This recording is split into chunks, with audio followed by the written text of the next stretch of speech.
Hey everyone, welcome to the New Populist. I am Dave Brown. If you are new to my channel, please like and subscribe.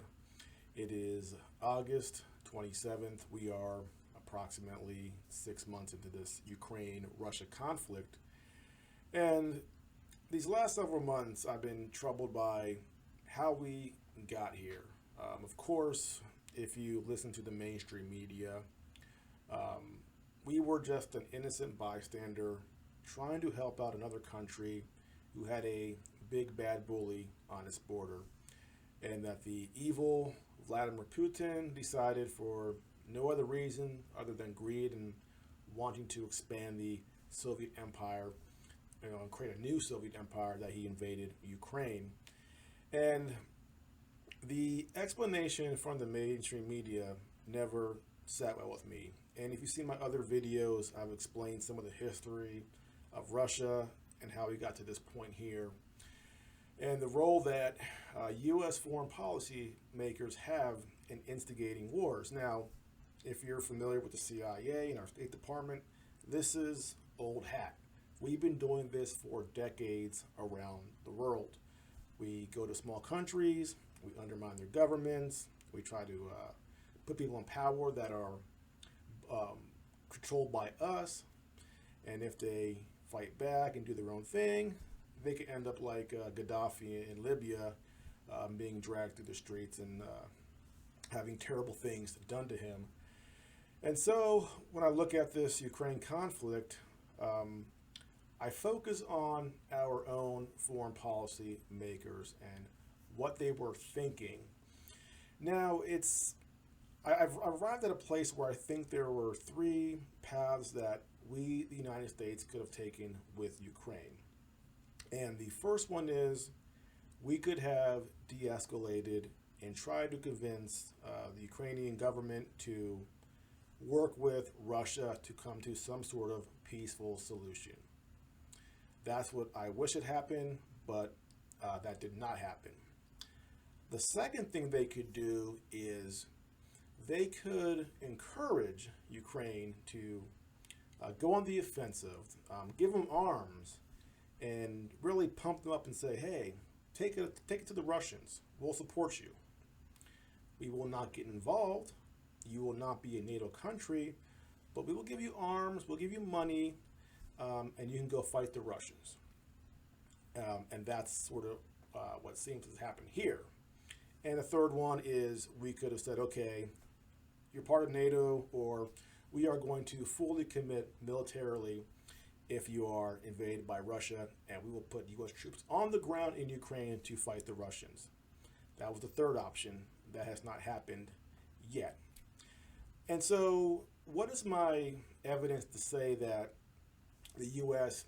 took that second option, and that was their entire plan all along, was to never actually get involved with Russia directly, but to use Ukraine as a way to attack Russia? Well, back in 2017, there was an article in Reuters. It was called Commentary: Why the U.S. Shouldn't Send Arms to Ukraine. So I want to read a few sections from this article to sort of set up why in 2017 there were people saying, if we keep arming Ukraine, this could lead to problems. And then after I finish this article, I want to read one short snippet from a 2020 article from the RAM Corporation, a U.S. think tank, that really spells out what the U.S. was thinking as far as this Russia-Ukraine conflict. So, starting with this first article, it says, the National Security Council is reported to be on the verge of recommending the export of $47 million worth of defensive arms to Ukraine. The package will reportedly include a cache of Javelin anti-tank missiles, weapons that would reliably and efficiently disable the hundreds of tanks that the Russian supported separatists in the country's east have acquired since the conflict began. To advocates who believe that sending weapons to the Ukrainian government will bloody Russia's nose and send President Vladimir Putin a message, this pending decision couldn't have come soon enough. Arming Kiev is a popular prescription supported by top military officers and many lawmakers in both parties. And that is true. Unfortunately, when it comes to this Ukraine issue, it is the uniparty. And anytime both Republicans and Democrats come together, that's usually a bad thing for us. And the article goes on to say, popular, however, doesn't mean smart. Opening up America's stockpile to Ukraine is not in Washington's national security interest. In fact, it is bound to make a conflict that is mostly frozen into a more deadly one, and it complicates any reasonable chance of a diplomatic solution. So he's saying, if we crank this up, it basically makes any diplomatic resolution impossible. Again, this article was written 6 years ago. So it was recognized years ago, if we head in this direction, there's little chance for a peaceful solution. And here we are with this conflict right now.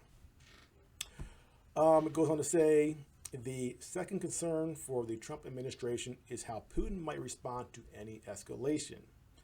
As former National Security Council official Charles Kupchan argued in the Washington Post, the notion that Russian President Vladimir Putin will give up his hold on Donbass if a few more Russians come home in body bags is to dramatically misread the Kremlin. Yet this false assumption is what undergirds the arguments from proponents of lethal assistance to the Ukrainians. It is impossible to understand why some U.S. legislators are so confident that Moscow will react in the way they expect. The 3.5-year-long war has shown that Russia is ruthless in escalating its involvement and investment in the conflict to prevent a military victory for Kiev.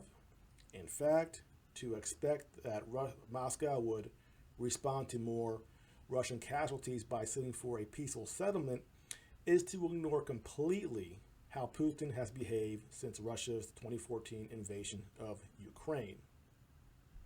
And finally, the Russians can respond to increased U.S. involvement in Ukraine in other ways too. Moscow could, for example, use its veto power in the UN Security Council to block U.S.-led efforts to stop North Korea's nuclear program. Putin could expand military and intelligence cooperation with Iran to undermine the Trump administration's policy of containing Iranian expansionism. The cost to the U.S. of turning Ukraine into a proxy war against Russia overshadow the benefit of increasing Moscow's casualty count. Sending arms to Kiev will do very little to help resolve the conflict. Sometimes the best course of action for the White House is to not get more involved on issues peripheral to American grand strategy. Well, clearly, we did not heed this advice. We continued to send arms. As a matter of fact, when Donald Trump paused sending arms to Ukraine, he was impeached by the Democrats. So that's how important arming Ukraine was to the Uniparty, and they did not want anything to interrupt that. And again, he says here, the cost to the U.S. of turning Ukraine into a proxy war against Russia overshadowed the benefits of increasing Moscow's casualty count.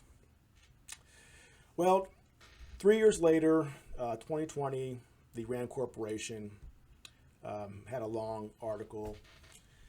And there's one section that I want to highlight because it shows you what the U.S. foreign policy makers finally decided, what they were going to do. This wasn't going to be, our actions weren't going to be based on benevolence. What we were going to do was purely a strategy that we thought would benefit the American empire, even if it cost Ukraine tens or perhaps hundreds of thousands of lives. A very, very cold calculation, but again, if you're paying attention to American foreign policy the last 30, 40, 50, 60 years, that is not impossible. We have sacrificed a lot of people in the third world for American foreign policy objectives. So in this article, they say here, there is no U.S. or NATO consensus to insert their own combat forces into Ukraine.